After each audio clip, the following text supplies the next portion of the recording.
है, इस देश को कास्टवाद ने खोखला किया है। हम इस देश में राष्ट्रवाद चाहते हैं।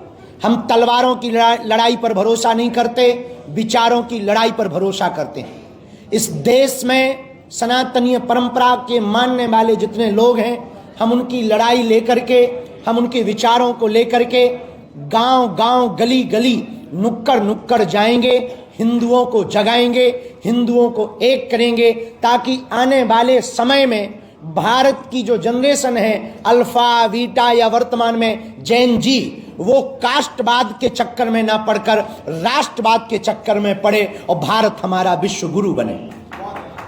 इसके लिए ये पदयात्रा है, 150 किलोमीटर की है।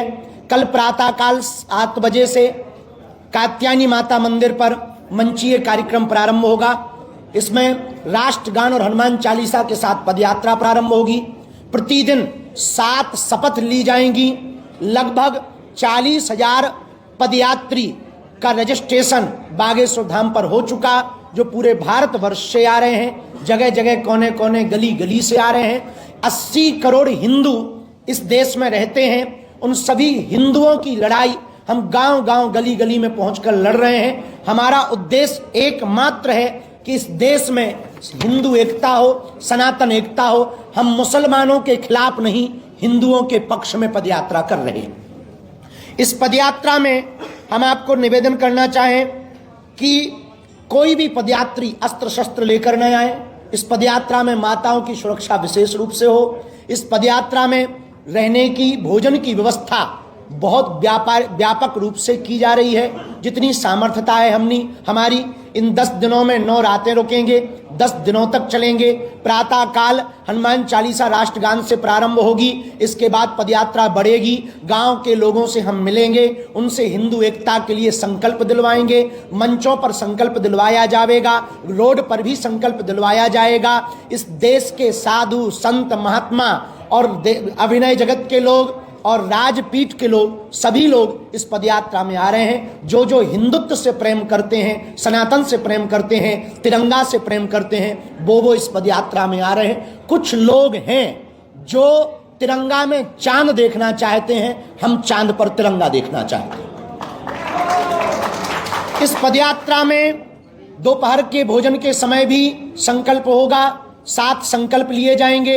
हिंदू एकता का, सामाजिक समरसता का, यमुना शुद्धिकरण हो, गौ माता राष्ट्र माता हो, पर मूल रूप से हम कास्टवाद से ऊपर उठकर राष्ट्रवाद के प्रति सजग रहें।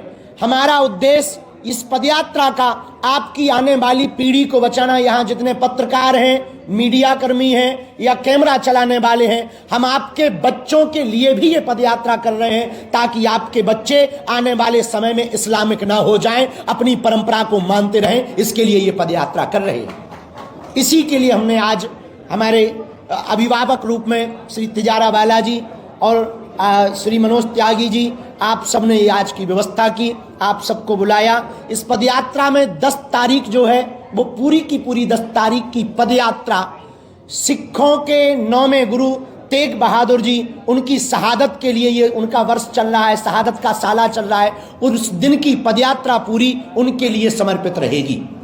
एक दिन की पदयात्रा किसानों के लिए समर्पित रहेगी। इस देश के 2 ही रियल हीरो हैं, सरहद पर खड़ा जवान और खेत में खड़ा किसान। इन 10 दिनों की पदयात्रा में पूरी पदयात्रा हिंदू एकता के लिए है। हम साधु होने के नाते गांव गांव, गली गली जब जाएंगे, 150 किलोमीटर, 3 प्रदेश, दिल्ली, हरियाणा, उत्तर प्रदेश, लगभग 6 जिले, लगभग अगल बगल से मिलाकर 422 ग्राम पंचायतें, 5 करोड़ की लगभग आबादी के बीच से, जनसंख्या के बीच से ये पदयात्रा निकलेगी। लगभग 40,000 से 1 लाख सनातनी हिंदू इस पदयात्रा में सम्मिलित होंगे। देश के संत, महंत, महापुरुष, अभिनेता, नेता, खेल जगत के लोग इस पदयात्रा में आएंगे और हम गांव गांव, गली गली जाकर हिंदू एकता की भिक्षा मांगेंगे। इस पदयात्रा में 2 बातें विशेष रूप से हैं। जो पदयात्रा में आवे, अस्त्र शस्त्र ना लावे। इस पदयात्रा में जो आवे, हिंदू एकता पर जोर दें। इस पदयात्रा में जो आवे किसी दूसरे मजहब के खिलाफ अनर्गल टिप्पणियां ना करें, क्योंकि हम ईसाई या मुसलमानों के खिलाफ नहीं, केवल हिंदुओं के पक्ष में हैं। इस पदयात्रा में विशेषतया पूरे देश की हम एक नजर चाहते हैं। आप यदि नहीं आ सकते, लड़ाई हम आपकी कर रहे हैं, आपके लिए कर रहे हैं, आप नहीं आ सकते तो घर बैठकर लाइव संस्कार बागेश्वर धाम यूट्यूब चैनल पर चलेगा, उससे एक एक पोस्ट घर बैठ करके करें, यह भी आपका सहयोग हो सकता है। इस पदयात्रा में कल हर दिन की पदयात्रा प्रातः काल से शुरू होगी, 7 बजे से होगी, सायं 6 बजे हम विराम करेंगे। आगे न किसी पार्टी के लिए है, न किसी पार्टी के पक्ष में है, न किसी के विपक्ष में है, न सरकार से मांग के लिए है, केवल विचारिक क्रांति है, विचारों को जगाने के लिए है। जिस जिस पार्टी में हिंदू है उस पार्टी की ये पदयात्रा है। अंत में हम अपनी बात पूर्ण करने के पूर्व में इस पदयात्रा के पड़ाव के बारे में हम बोलकर फिर आप लोगों के जो भी प्रश्न हो, खुजली हो, कर सकते हो। हाँ, विनोद की बात है, हम सारे आप लोग ऐसे गंभीर बैठे जैसे बहुत बड़ी प्रेस कॉन्फ्रेंस हो। जो पदयात्रा कल से प्रारंभ हो रही, कात्यायनी माता मंदिर छतरपुर से प्रारंभ होगी। 9 बजे मंचीय कार्यक्रम प्रारंभ होगा। देश के सभी संत पूज्या दीदी माँ ऋतंबरा जी भी पहुंचेंगी एवं आप परम पूज्य श्री बद्रीनाथ वाले महाराज जी, बालकदास जी महाराज जी भी पहुंचेंगे। पूज्य श्री गीता मनीषी जी महाराज जी भी पहुंचेंगे। अयोध्या हनुमानगढ़ी के संत पूज्य महंत श्री राजूदास जी महाराज जी भी पहुंचेंगे। उस क्षेत्र के नेता और अभिनेता, अभिनय जगत एवं गायक कलाकार सभी पहुंचेंगे और सभी बागेश्वर धाम का परिवार और हम राष्ट्रगान हनुमान चालीसा से यात्रा प्रारंभ करेंगे। 9 बजे से 10 बजे के बीच में सबसे पहले धर्म ध्वज आगे चलेगा, उसके पीछे अखंड नाम संकीर्तन चलेगा, क्योंकि ये अनुष्ठानात्मक है, राजनीतिक नहीं। तो धर्म ध्वज आगे चलेगा। किसी भी पदयात्री को धर्म ध्वज से आगे नहीं निकलना है, क्योंकि हम सब धर्म के नीचे हैं। ये देश सनातन संस्कृति धर्म से ही चलती है, उसकी आज्ञा का पालन करना है। गौ माता आगे चलेगी, अखंड कीर्तन आगे चलेगा, फिर संत महंत चलेंगे, फिर ये दास चलेगा। छतरपुर दिल्ली मंदिर से कल प्रारंभ होगी और कल रात्रि काल तक हम हर हाल में जिरखोद मंदिर पहुंचेंगे। ये हमारा पहला पड़ाव होगा। 8 तारीख को दोपहर का भोजन मेडिकल कॉलेज में लेंगे, लेकिन रात्रि विश्राम दशहरा मैदान फरीदाबाद में होगा। 9 तारीख को दोपहर का भोजन बल्लभगढ़ मंडी में होगा, परंतु रात्रि का विश्राम 9 तारीख का सीकरी में होगा। 10 तारीख को दोपहर का भोजन विश्राम प्रथला में होगा, रात्रि विश्राम पलवल में होगा।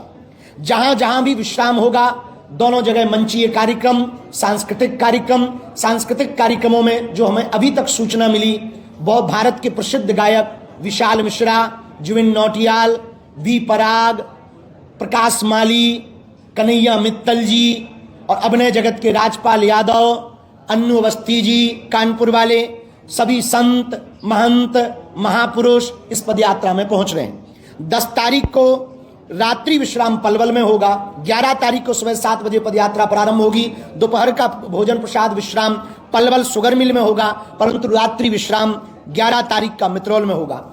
12 तारीख को बंचारी में दोपहर में रुकेंगे, रात्रि विश्राम होडल मंडी में करेंगे। 13 तारीख को कोटवन बॉर्डर सेल्स टैक्स पर दोपहर का विश्राम होगा, रात्रि विश्राम सांस्कृतिक कार्यक्रम कोसी मंडी में होगा। 14 तारीख को बैक मेड इंडस्ट्री कंपनी के सामने दोपहर में रुकेंगे, परंतु रात्रि में गुप्ता रेजिडेंसी में कोसी के आगे रुकेंगे। 15 तारीख को दोपहर का भोजन विश्राम यादव हरियाणा ढाबा के पास होगा, रात्रि विश्राम वृंदावन पहुंचने के पूर्व राधा गोविंद जी मंदिर में होगा। और 16 तारीख वो होगी जो 10 दिन की यह यात्रा, 150 करोड़ भारतीयों की यात्रा, 150 किलोमीटर की यह पदयात्रा, हिंदुओं की एकता की पदयात्रा, सामाजिक समरसता की पदयात्रा 16 तारीख को राधा गोविंद जी मंदिर से प्रारंभ होगी, छठी कला होते हुए श्री बांके बिहारी लाल जी के चरणों में समर्पित होगी। यमुना से यमुना तक की पदयात्रा है, बालाजी का बांके बिहारी से मिलन की पदयात्रा है, हिंदू से हिंदू एकता की पदयात्रा है, माया और शक्ति की नगरी दिल्ली है, माधव की नगरी वृंदावन है, वहां तक की यह पदयात्रा है। इसके बाद जिसके मन में जो भी छोटी मोटी खुजली हो बोलें।